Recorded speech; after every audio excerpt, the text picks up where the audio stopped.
Something's been draining men for years, quietly, invisibly, not in some dramatic, obvious way. It's more like a slow leak. You don't notice it at first. You still feel like yourself, kind of. You still laugh at the same jokes, wear the same clothes, go through the motions, but somewhere underneath the surface, something's off. You feel it in the way you hesitate before speaking, in how your energy dips halfway through the day, in how you look in the mirror and don't recognize the man staring back. And here's the scariest part. It's not aging, genetics, or bad luck. It's a habit. One so common, so widely accepted, that most guys don't even question it. In fact, it's often disguised as harmless, a normal part of modern life. But it's not. It's the number one silent habit that chips away at your masculinity, your confidence, and your drive, day by day, year by year, without you realizing it. And once you see it for what it really is, you can't unsee it. This video isn't about shaming, it's about awareness. Because once you understand how this one behavior is rewiring your brain, weakening your body, and stealing your edge, everything starts to make sense. By the end of this video, you won't just know what the habit is, you'll understand why quitting it might be the most powerful decision you ever make for your masculinity, your focus, and your future. Let's begin. For most men, the habit starts out as nothing. A stress reliever. A way to escape after a long day. Something you turn to in private, when no one's around. When life feels a little heavier than usual. And at first, it works. You feel a little calmer. A little less tense, maybe even a little bit numb. And that numbness, it's seductive. It feels like peace, like silence after the noise. But it's not peace, it's just a pause, a temporary detour. What you don't realize in those early days is that this habit isn't just helping you relax, it's starting to rewire the way your brain handles pressure, boredom, discomfort. Every time you turn to it, you're training your nervous system to reach for comfort instead of growth, distraction instead of discipline, escape instead of effort. And over time, that rewiring becomes permanent. The habit we're talking about doesn't scream at you. It doesn't ruin your life overnight. It's not loud or dramatic. It doesn't wreck your car or destroy your bank account. That's why it slips under the radar. You don't feel like it's taking anything from you, until it already has. You still go to work, you still talk to people, you still function, but inside the engine is weakening. The sharpness dulls, the edge fades, and slowly, quietly, your masculinity, your fire, your focus, your hunger to conquer challenges starts to erode. It's the habit of hiding, the habit of mental sedation, of digital escapism. For some, it's endless scrolling. For others, it's adult content. For others still, it's gaming, fantasy, comfort eating, even substances, different names, same result. A passive way of coping that replaces real action with artificial relief. And because it feels safe, you let it stay. You might say to yourself, what's the big deal? I'm not hurting anyone. And on the surface, that's true. But dig deeper. Every time you escape into that digital world, that fantasy, that private routine, you're not building strength. You're dodging discomfort. You're putting off that difficult conversation, that workout, that risk you know you should take. And slowly, your tolerance for real life weakens. That's when the habit becomes dangerous. Not because it causes chaos, but because it convinces you that playing small is good enough. This is how it works. Your brain releases dopamine during the habit. It rewards you, even if you didn't earn anything. You didn't build anything. You didn't grow. You didn't struggle. But your brain treats it like a win. And so, it wants more. And the more it gets, the less it wants to chase the real rewards. The ones that take effort. The ones that build your character. Let me ask you this. When was the last time you went a whole week without turning to that thing you do when you feel bored, lonely, or overwhelmed? Not because you were busy, but because you didn't need it.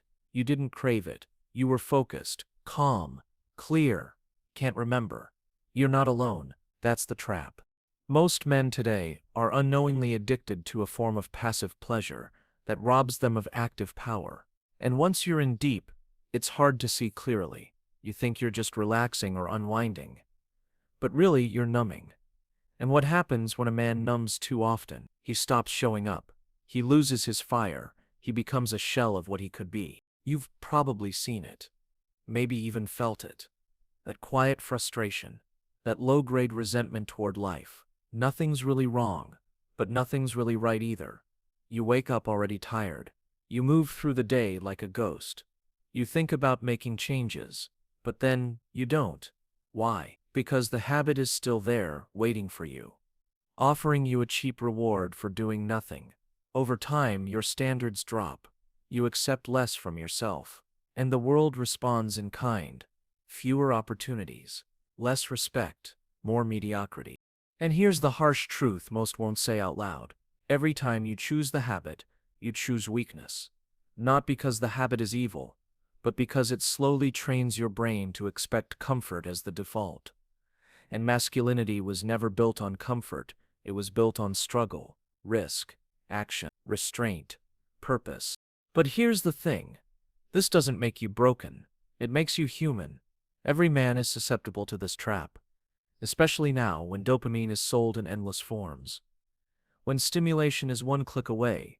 When solitude is rare and real challenge is optional. You're not a failure for falling into this habit. But you will become one if you let it run your life unchecked. The first step is seeing it, naming it, calling it what it is, a slow erosion of your potential. A clever thief that trades your strength for stillness, your vision for comfort.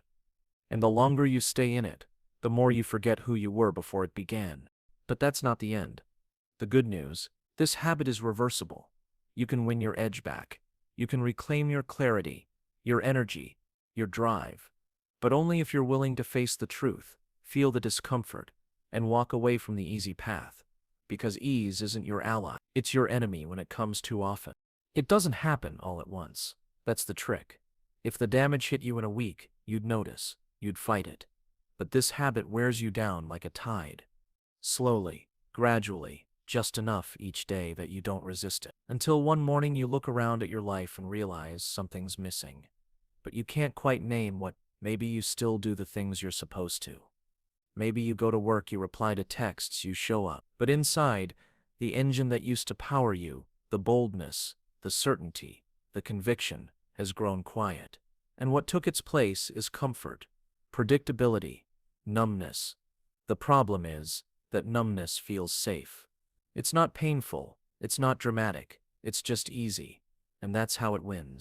The longer you indulge the habit, the more your standards start to slip. Not in some catastrophic way, but in little ways. You start accepting things you never would have before. You tolerate mediocrity from yourself.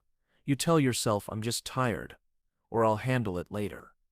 But later keeps stretching further. You stop chasing the uncomfortable goals, the cold showers, the hard workouts, the difficult conversations. Because you've trained your brain to chase softness, not strength. And whether you realize it or not, that habit has begun to shape your identity. Not just what you do, but who you think you are. See, masculinity isn't a fixed trait. It's not just something you have because of your biology. It's something you build and maintain through the choices you make every day. And the moment you stop choosing discomfort when it matters, you start giving that identity away. Quietly, willingly, you become passive. You let things happen to you instead of making them happen for you. You don't feel like the driver of your life anymore. You feel like a passenger. And the more you play that role, the harder it becomes to remember how to take control again.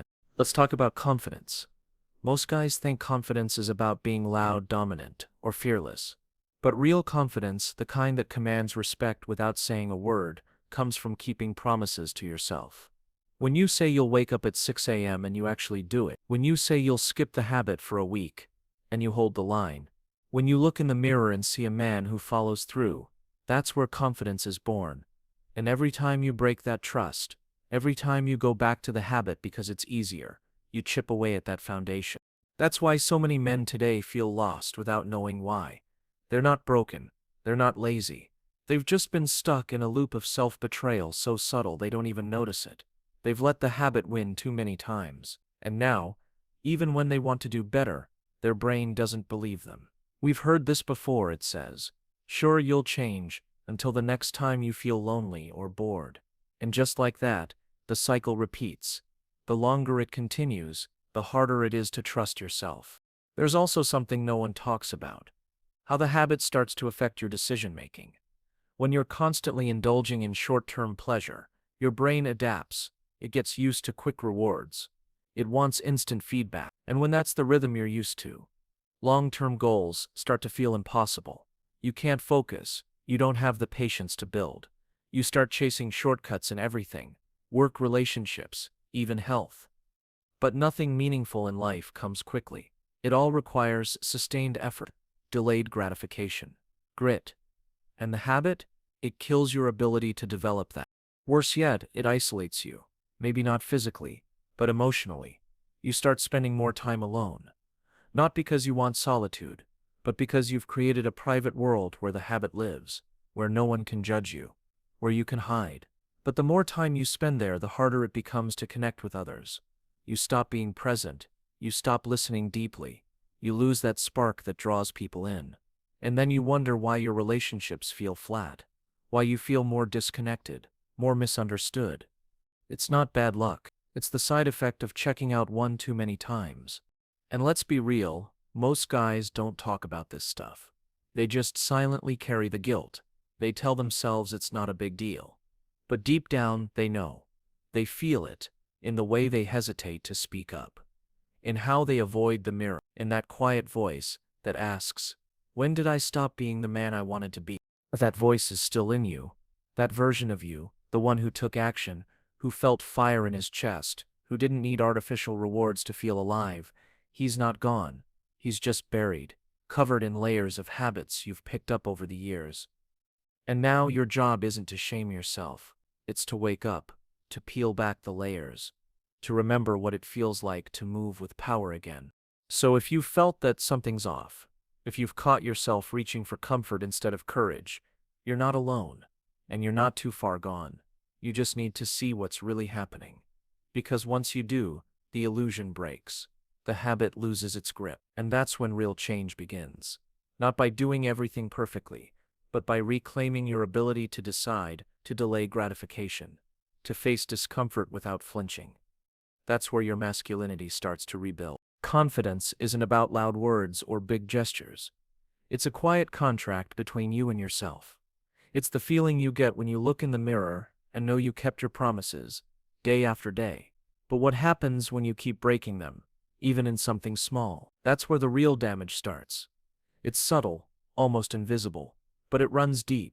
Every time you fall back into the habit, even once, you're negotiating with your own integrity. You're saying to yourself, "I'll do it again tomorrow." And that voice, it starts believing you.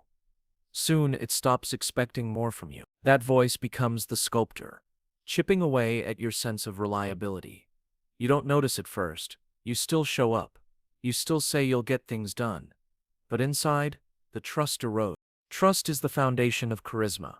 It's the difference between someone who simply enters a room and someone who owns it, without a word.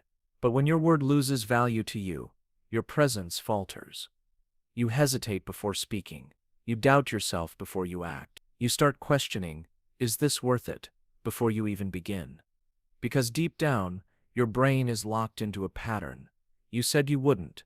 You did it anyway. Why listen to yourself now?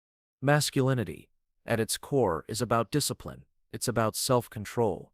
It's about being the one who chooses what shapes your day, your mind, your body, your spirit. And nothing erodes that faster than habit-driven self-betrayal. Each time you slip, you recoil from your own standard. It's not dramatic. You don't collapse. You just shrink a little. Over time, those small cuts make you flinch when someone asks you to push harder, go deeper, lead better, because the whisper inside goes, "Why bother? You didn't even honor the promise to yourself." It's why some of the most disciplined men say discipline isn't about willpower, it's about self-trust. You don't need discipline to do something you already believe you'll do. But when your word no longer means much to yourself, it means nothing to anyone else. Your confidence becomes a performance, not a presence. You learn to fake it or adjust to fit in. And once you do that, you stop living by your own standards. You start living by others, and masculinity loses its compass.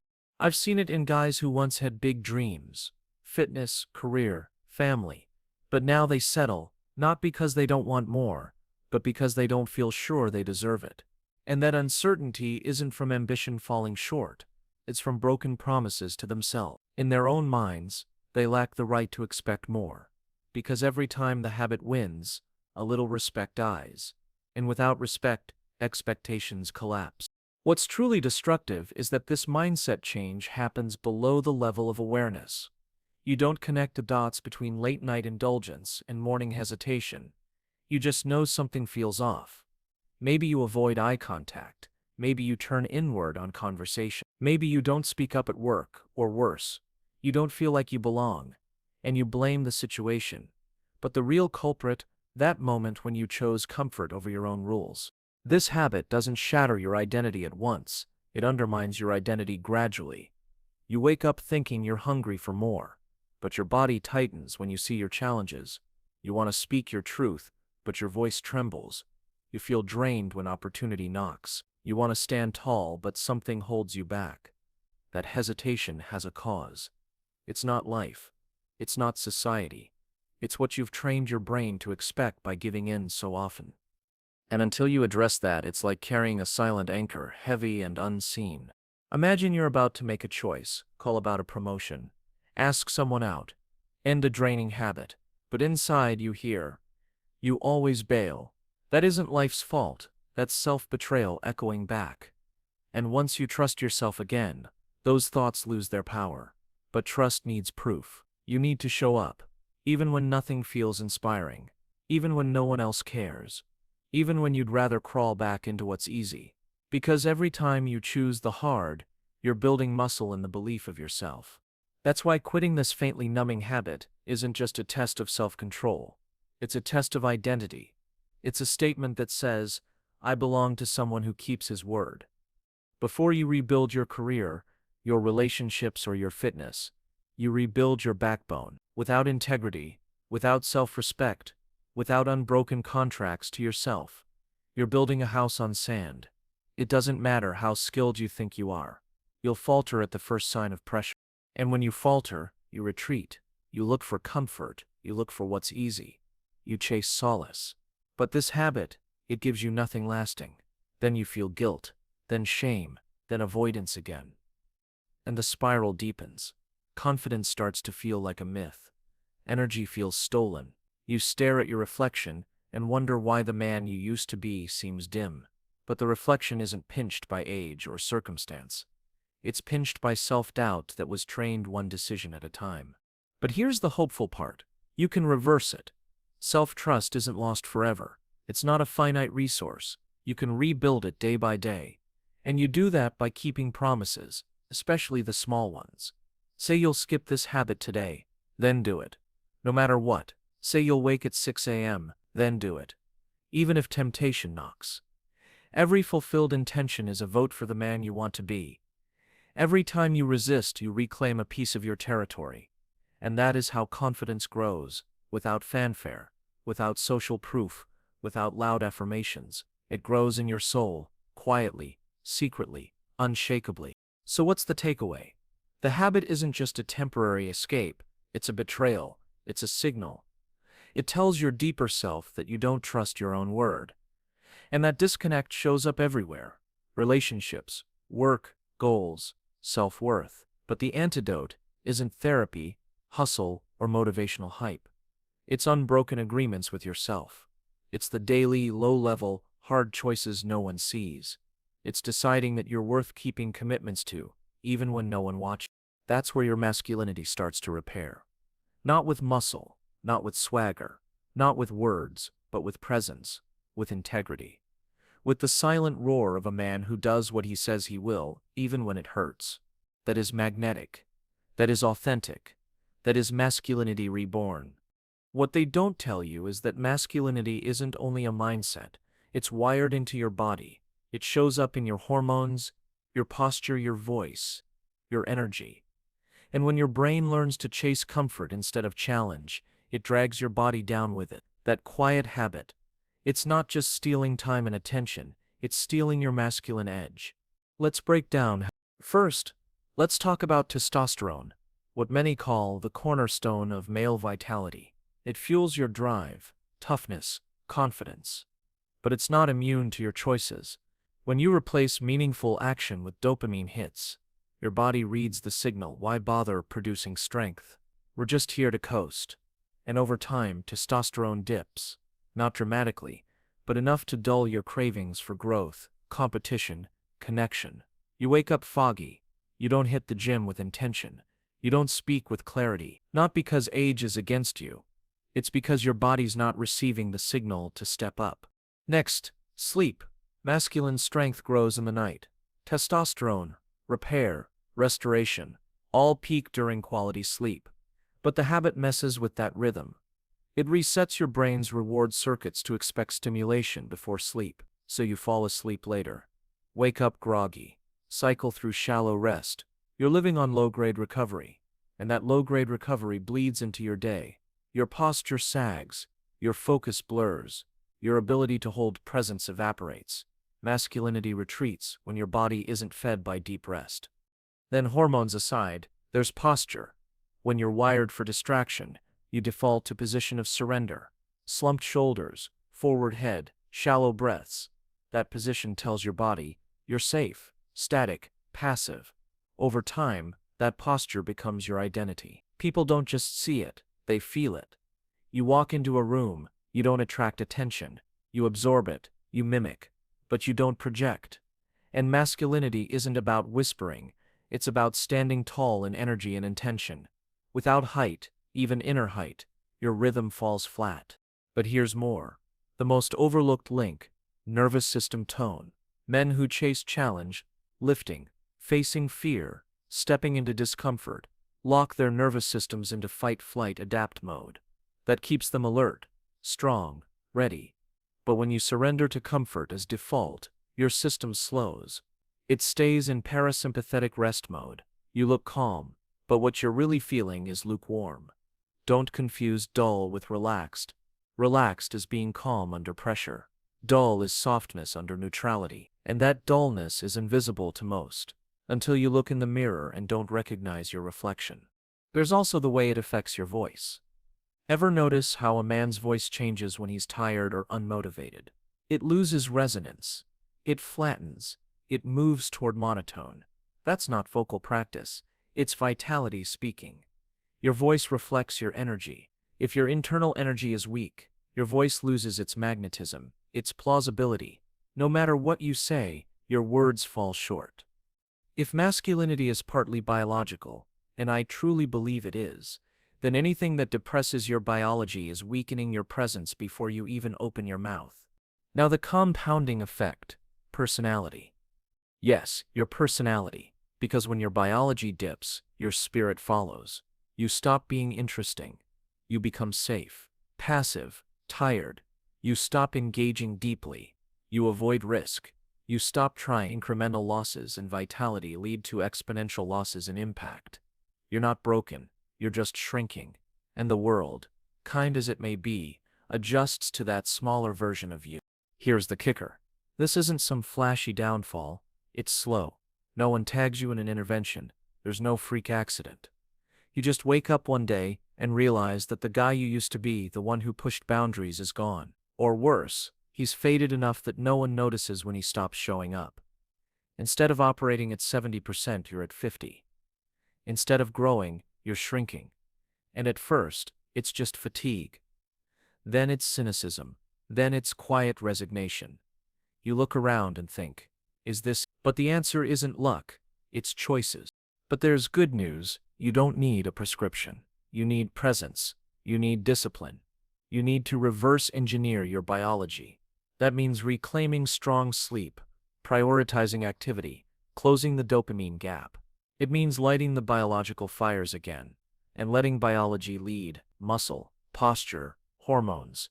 They respond when you give them the signal. And the best part? The signal isn't big. It's consistent. It's smaller decisions building over time. Skip the habit. Hit the gym. Take a cold shower. Sleep early. Speak your truth.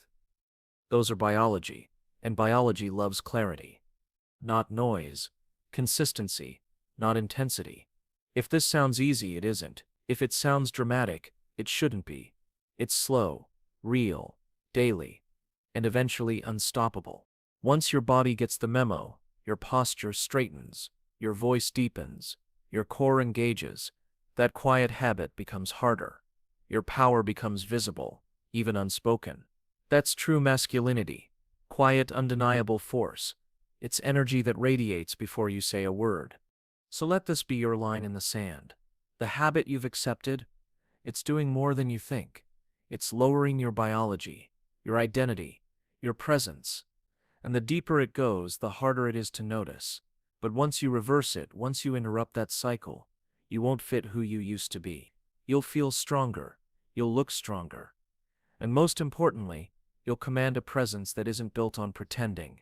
It's built on physics, on posture, on chemistry, on fact.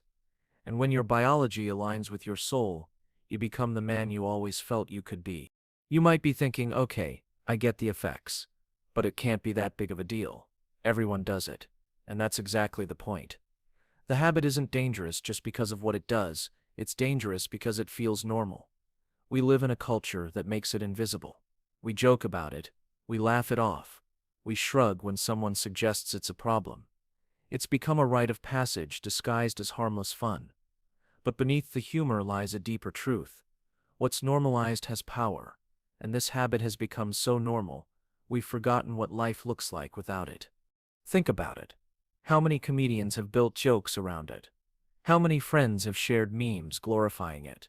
How many YouTube videos exists with titles like 4 Ways I Save Time by Doing It Less, always ending with a shrug? We laugh because it's familiar. We relate because it's shared. We defend it because it's woven into friend groups, late-night habits, cornerstones of our private lives. But that normalization works against us. It creates a feedback loop of minimization. If everyone's doing it, how harmful can it be? If it were really that bad, don't you think someone would have said something? And because that question never lands, it never changes. We entertain the echoes. I'm not hurting anyone, it's just a guy thing. It's normal. We distance ourselves when self-reflection knocks, sneering at anyone who says otherwise. We act as if doing it makes us human, but it doesn't. It makes us comfortable, numbed, diverted from something more. And the longer you let that conditioning guide you, the harder it gets to see beyond the noise it provides. There's another layer too. Approval. And it's sneaky, because we don't admit it out loud. But the habit can be a social adhesive. You're not just aiming for solitary pleasure, you're staying part of the group. You're not disrupting the rhythm. You're following the collective. When someone jokes about taking a break, the group groans. Because that joke masks unease. They laugh because they don't want to feel bad. The moment someone says, "Yeah, I quit," the laughter fades. That's how deep the social pressure runs. Worse yet, men are raised to resist vulnerability. We're taught strength, discipline, but we're not taught emotional honesty. So when discomfort comes, we grab what's familiar, we grab what's accepted, and we convince ourselves we're still strong, even as we slowly give away pieces of ourselves. That's the system. That's why calling out the habit feels radical. It's like saying, "I'm not playing anymore," and suddenly the room looks different. People shift in their seats, because the energy changes when someone steps out. The scariest part? There's no warning system, no crash, no dramatic neglect. There's just routine, tedium, repetition. And the day comes when you wake up and wonder, did I ever want more? And maybe the answer is yes, and maybe the echo of that desire is weak. But it's there. Maybe your wife or girlfriend asks why you never ask for more. Maybe your boss asks why you don't reach higher. Maybe you ask yourself in that mirror, who am I anymore? And you blame luck, or age, or opportunity. But the blame hides the truth. The most acceptable habit in the world doesn't feel like a prison because the bars are invisible until you see them. But there's hope. Breaking free isn't about going rogue in public. It's about choosing the discomfort that leads to growth. It's about stepping out of your comfort zone and realizing how tight the walls around it really are. And what feels familiar starts to feel suffocating. That's the moment when clarity hits. That's when the habit loses its camouflage. You see how much smaller your life has become. You see how much energy you've refused to carry. You feel the compression in your chest. And everyone notices. People start asking what's changed. Not in your phone habits, but in your tone, your posture, your energy. And you realize you made room for life again. Not because you added something flashy, but because you removed something silently draining. And that emptiness became space. Space for creativity. Space for connection. Space for challenge. Space for courage. Now you get to choose again. Do you settle back in, or move forward? And every time temptation knocks, you're reminded what lies on the other side. Clarity, strength, respect for your own word, presence that others feel like a magnet, courage that sparks new odds, vulnerability that builds connection, male presence that no screen, no habit, no escape could ever replicate. But even then, the culture fights to reel you back. Discounts, memes, shared jokes, guilty laughs. You've changed. Where'd the guy go that liked to unwind? The pressure isn't loud. It's a whisper. But it's persistent. In every silent invitation to chill, the culture tries to sediment you back under. So you have to say no. Again, and again, and again. Not for a dramatic post, not for a hashtag, but for you, for the man who wants more than ease, who knows the price of giving small. That's why breaking the habit isn't a one-day event. It's not a streak you post about. It's a lifestyle reset. It's turning off the autopilot acceptance of what's normal. It's choosing sovereignty over comfort.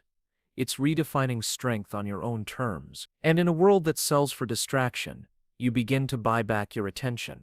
And once that transaction is made, everything changes. Your priorities shift. Your capacity returns. Your edge descends. You feel raw again. You feel hungry. You feel masculine. And it has nothing to do with punishment. It has everything to do with choice. Choice over who you become when no one's watching. Choice over what you allow to define your rhythm. Choice over how much life you want to live at full volume. So yes, the habit is subtle. Yes, it's accepted. Yes, it's defended. But that's exactly why it's damaging. Because it breeds permission for decline. Because it screams, settle from behind a veil of invisibility. But when you break it, you don't join a rebellion. You start one, a rebellion of clarity, a rebellion of energy, a rebellion of powerful presence. And the world will take notice, not because you tell them, but because your masculinity becomes undeniable, because it sounds like direction, feels like purpose, looks like presence, and the real magic, you're standing there. Standing you. Not a version of you approved by culture, not a version that fits amusement, but the raw, vibrant, sovereign man who exists when the veil lifts. The moment you quit is the moment the quietest voices in yourself start to stir. That dull ache you've been numbing, it begins to wake up. It starts small. Maybe it's a restless energy at 3 a.m. Maybe it's a flush of awareness while driving, or a tension in your chest when you're alone. But once the fog lifts, the silence speaks loud. You feel your body rewiring, your brain recalibrating. The signals are subtle, but they're unmistakable. In those early days, you'll want to push back. You'll feel a gravity pulling you toward the habit, that familiar voice. Just one more time won't hurt. It helps you relax. Everyone does it. That is the trap. But the fact you even feel it, that tug, that reminder, that invitation, is proof it runs deeper than a craving. It's wired into your nervous system. And the only way to pull your wiring free is by choosing presence over pause. That choice is the beginning of comeback. Then something strange happens. A mirror starts forming. Not in glass, but in your energy. You find yourself standing taller without thinking. Your gaze sharpens. Your voice deepens. Not from artificial bravado, but from something real.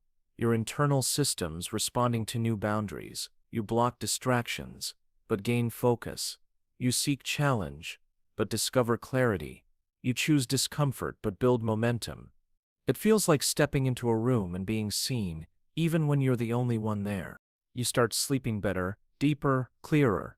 Not perfect sleep, but restorative. You feel tension release from your joints. Your posture lifts. You move more intentionally. A normal walk feels different, like every step counts.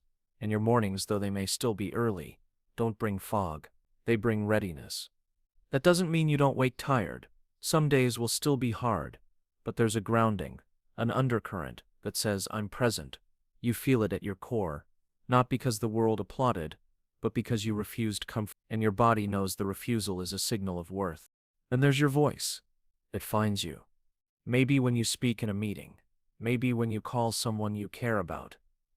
For the first time in a while, you don't mumble, you don't pause to soften, you don't guess at your words. Instead, you convey tone and what you say lands, because when your biology aligns with your intention, people listen, not to your content, but to your presence. And that presence is magnetic. Emotion returns, not in the overwhelm, just in the edges. You feel anger, but not aggressive. You feel sadness, but it isn't overwhelming. You feel joy and it rises clean. It's not forced, it's calibrated. You're not falling into dopamine traps. You're meeting your own mind, raw and unfiltered. That recalibration creates integrity, and integrity is the felt sense of trust, self-trust. Without it, nothing matters. With it, everything possible. Intimacy changes too. People lean in. They feel your clarity. They sense your alignment. You hear things like, "You seem more present. There's something different about you." And those words aren't from compliments. They're reflections. They're signals that the energy you're carrying is shifting the world around you. Not by showmanship, but by being in that shift. It feels vindicating. Because beneath the daily grind, you still believed in yourself. Then you start to dare again. Maybe a conversation you avoided. Maybe a goal you pushed forward. Maybe discipline that followed through. And you feel a thrill because you remember what the edge felt like. It's not arrogance, it's clarity. Not momentum. It's momentum with direction. That's the core of resurgence. You don't need explosions. You need small wins. You don't need viral change. You need daily presence. You don't need recognition. You just need integrity. This phase is fragile. This is the real test. Not the day you quit, but the days after. The ones where no one sees. The ones where the habit whispers. The ones where comfort knocks again. The ones where your body remembers softness. Those are the days that decide whether resurgence is real. The choice isn't dramatic, but if you choose again, you build on last night's victory, and victory stacks better than habit binds. This entire process, feeling alive again, doesn't happen in headlines. It happens in seconds. In the moment you choose presence over pause. In the moment you say yes to tension. In the moment you decide discomfort is worth more than ease. That's how a man who's been dull becomes alive. How a man who's been quiet becomes force. How a man who's been hurt becomes stronger. And the shifts, they aren't showy, but the world sees them. You don't need to broadcast, you just need to stand. And in that standing, everything begins to fall into place. You perform better, you connect deeper, you live richer, and you know the reason. It isn't the applause, it's the decision you made in the dark. But the real proof, the habit loses power. You don't crave, you don't chase, you don't hesitate.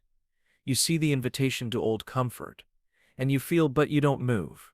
The gravity around it drops. You see how small it was compared to your life. And that realization, that's freedom. You've reached the point where your energy is so aligned, so calibrated, so alive you don't need comfort to feel whole. Let that sink in.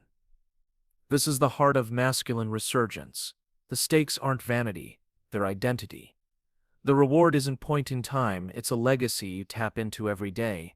And the journey, it's relentless, not linear, not easy, but real in its utility, real in its return, real in its impact. So yes, the temptation still comes, the old voice still whispers, the world still sells the easy escape, but you've felt strength again, you've felt trust again, you've felt voice again. And now, you can't forget, you can't go back, because the life you accidentally gave up for comfort, you deserve the one you consciously reclaimed. If this section resonates, if you felt the tug of presence come back, hold on to it. Because we're going deeper next, into how masculinity rebuilds in ripple effects. How your resurgence doesn't just affect you, it lifts everyone around you. And it all begins with the moment you said no when no one was watching. When you rebuild yourself, it doesn't stop at your mirror. The change radiates outward, into every space you move through. Section 7 isn't about you alone, It's about the world around you shifting because you chose presence over pause. You thought this journey was private. It was never only private. Imagine starting your day not with autopilot, but with intent. You greet your partner, not with a tired nod, but a calm, clear eye contact that says, "I'm here." You listen when she speaks. Really listen because your mind isn't drifting toward escape. She notices, she leans in, she feels valued, heard. It's not dramatic. It doesn't require words. It's presence, quiet, yet meaningful. And that presence fills the gaps that numbness left behind. It changes the tone of your home because your energy changed it. When your kids see you following through on waking early, on working hard, on standing by your word, they learn something beyond words. They learn what it means to be dependable, to choose discipline over distraction. It's easier to give them your phone. It's harder to steal time from yourself, but you choose hard. And they see it is possible. They see that men don't just talk strength, they live. At work, people sense it too. You walk into the office different, not louder, just steadier. Meetings shift. Opinions carry weight. Decisions get clarity. You're not barking orders or bending to fit in. You're there. You're noticed. You're heard. And often, people turn to you when things get complicated. Not because you've changed your title, but because you've changed your signal. You operate at a frequency others respect. Friends shift as well. The same friend who once teased you about trying to grow shows up and says quietly, "Man, I respect that." Even if he doesn't want to follow, he at least notices. There's a gravity that comes with quiet confidence. Other men lean closer not to laugh, but to learn. They don't always ask directly. They watch. They feel it. And that's leadership. Now consider the community around you, the dojo, the church group, the volunteer event. You used to attend. You used to participate. Now you show up with full presence, not for applause but for purpose. You engage with clarity. You offer without ego. You lead with example, and that's infectiously compelling. When a man shows up like that, it inspires more men around him to step up too. Even your relationship with yourself changes. When you push through early workouts, when you resist old patterns, when you speak your mind, consistency feeds self-respect. Not some ego-stoked pride, but the deep contentment of knowing that you chose growth over easy emptiness. And that contentment turns into something rare, peace. It tastes different than dopamine. It's quieter. It's deeper. It's rooted. That peace isn't static. It transforms ambition. You want more, not because you need validation, but because fulfillment is possible again. You start creating instead of copying. You start building instead of browsing. You start giving more of yourself than you ever took from life. And in that giving, you realize that masculinity isn't just about strength, it's about contribution, purpose. Being more. One by one, fronts of your life come alive again. The way you hold your body, the way you speak your truth, the way you invest in your marriage, the way you mentor younger men. Not through lectures, but through character. Not through words, but through actions. And through that, your masculinity ceases being a private contest. It becomes a public rhythm, a rhythm that pulls others in. And guess what happens next? That quiet resurgence you started in your bedroom. Your mind, now it expands. Your conversations deepen. Your influence grows. You don't broadcast it, but people still remember it. They remember the man who is there when it matters, who doesn't shrink, who doesn't flinch from challenge, who lives by his word, who doesn't hide behind comfort. And those memories become the subtle markers that shape how people perceive you months, even years down the road. That ripple effect is a responsibility and a privilege, because now you hold stewardship over your environment. You notice the people who are stuck in drift. You feel the ones numbing themselves. And you don't shame them, you remind them, not with sermons but with casual inquiry. "You doing okay, man?" Not judgment, not preaching, just invitation. Because you've been there. You know what's possible. You know the teas of comfort. And your success becomes permission for them to begin too. This ripple effect challenges culture in bite-sized ways. Culture sells distraction. We're told to unwind, take it easy, just relax. But relaxation isn't weakness. Numbness is. Courage is choosing presence. Daring is staying awake when everyone else is dozing off. And here you are, standing awake. And that stands out. Now look ahead. If you keep showing up like this, your margins expand, your marriage heals, your health improves, your influence increases, your purpose aligns. And that alignment sustains itself in ways your old habits never could. You begin to live not for the next moment of escape or pleasure, but for every moment of integrity, every moment of clarity. And that is the legacy of masculine resurgence. None of this is hypothetical. I've seen it. I've lived it. I've watched men transform not because of outcomes, but because of identity. Relationships deepen. Businesses shift. Lives shift. Not because they changed a wink of genetics, but because they chose discomfort over dullness again and again. And now, you're here. Hearing this, maybe you feel familiar energy stirring. Maybe you sense the gravity to shift. And it's not easy.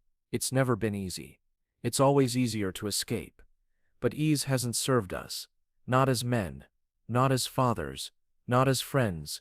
Not as leaders. We're meant for more, not at the top of mountains necessarily, but at the edges of comfort, at the frontier of our character, at risk of claiming presence when the world expects sleep. So choose again. Choose clarity over color. Choose integrity over indifference. Choose presence over pause. From here, your resurgence isn't just internal, it becomes relational, cultural, programmatic. It becomes the quiet standard others follow, and that's how legacy starts. Not from flash, but from consistency. Let that resonance sit.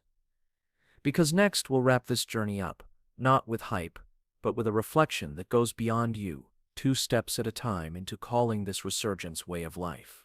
It all comes down to this. You didn't embark on this journey to become perfect. You started because something inside whispered, there must be more. And there is. The story isn't about quitting a habit. It's about reclaiming yourself. It's about discovering that masculinity isn't a label you wear, but a life you live, in your choices, in your presence, in your ability to stand in the world with clarity and strength, unfiltered by escape. Let's recap what we've walked through. You recognized the habit that hijacked your identity. You identified how it steals your energy, erodes your body, quiets your voice. You watched how it creeps into your relationships, your decisions, your posture. You saw how culture normalizes it, laughs it off, defends it. You fought through the discomfort of quitting. You felt the stirrings of life again, presence returning under your skin, quiet, undeniable. And you witnessed how your transformation ripples outward from partner to kids, colleagues to friends, community to culture. That ripple becomes a legacy, built not in noise but in consistency. So here's where it matters most. What will you do next? Will you return to consuming your clarity as a habit repeats, your opportunity slips? Will you choose ease over purpose? If so, nothing changes. If not, and not as a choice, then you decide. You decide to step forward, not for a headline, not for likes, but for your own soul. You decide that comfort is no longer your compass. You decide the voice inside you deserves your trust. You decide your body is worth rebuilding, not flattening. You decide your family, your future, your influence deserve more from you. Maybe that means starting today, just today. You set a limit. You declare boundaries. You've been here before, listening to talks, feeling inspired, then tomorrow it fades. This time, let it land. Let's define what today looks like when you don't default back. You wake with intention instead of scrolling. You greet your tasks with clarity instead of fog. You look your partner in the eye instead of drifting. You feel your spine align, your voice firm, your presence unapologetic. You meet discomfort with choice. The day becomes conscious crafted, not consumed. At the end of that day, you won't feel drained. You'll feel present. You won't wonder where the hours went. You'll remember what mattered. And that awareness is the spark of resurgence. Then tomorrow, you decide again. And the next day, you decide again. This isn't a campaign, it's a life. Not a retreat from pleasure, but a recalibration of priority. You're not punishing yourself, you're training yourself. rewiring your brain, rebuilding your biology, rekindling your character. Every decision is a ripple. You skip the habit, you choose sovereignty. You work out, you fuel vitality. You speak your truth, you build trust. You set an edge, you radiate presence. You model discipline, you gift others permission. At first the ripple is small, then one day, you wake and notice the pond has changed. People respond differently to you. You aren't acting, but you're showing. And that presence becomes the essence of presence itself. And here's the toughest, most beautiful part. You will never be done. Some days you'll fall. Some days the habit will tempt hard. Some days the world will tempt you back. That's okay, because resurgence isn't straight, it's a spiral upward, but imperfect. Every time you choose to reset again, you're reclaiming your ground. You're telling your biology, we go forward. You're telling your soul, I'm worth this fight. And each of those turns adds clarity, credibility, depth. So don't crave perfection. Crave presence. Not big moves, big hearts. Not performance, integrity. Because masculinity, real masculinity, isn't loud. It's not ruthless. It's not careless. It's not shock or sermon. It's stewardship. It's discipline that no one has to see. It's courage that says I'll stand. It's vulnerability that says I'll feel. It's consistency that says I'll show up. That's the masculinity resurgence. Quiet, steel-tempered by choice. Let's pull this into action. Will you take the next step? Here's a challenge. Today, set one boundary around that habit. Not the world, not your life. Just today, decide what defines you and what you refuse. Tell someone who cares, your partner, your brother, your mentor, that you're stepping away for 24 hours. And before you lose the moment, write down 2 things you'll say yes to instead. Morning exercise, a focused project, a real conversation. At the end of the day, ask yourself, did I stand? Did I show up? What felt different? If you stumble, reset at sunrise. This is your moment-to-moment battle. And each moment steers the ship. When you look back in 6 months, you won't remember the times you relapsed. You'll remember the boundary you didn't cross. You'll carry the momentum from the streak you didn't break. You'll hold the respect you reclaimed. And that respect doesn't fade when earned through presence. So don't watch this fade into another day. Let awareness land. Let presence ignite. Let resurgence begin. Right now, with one decision.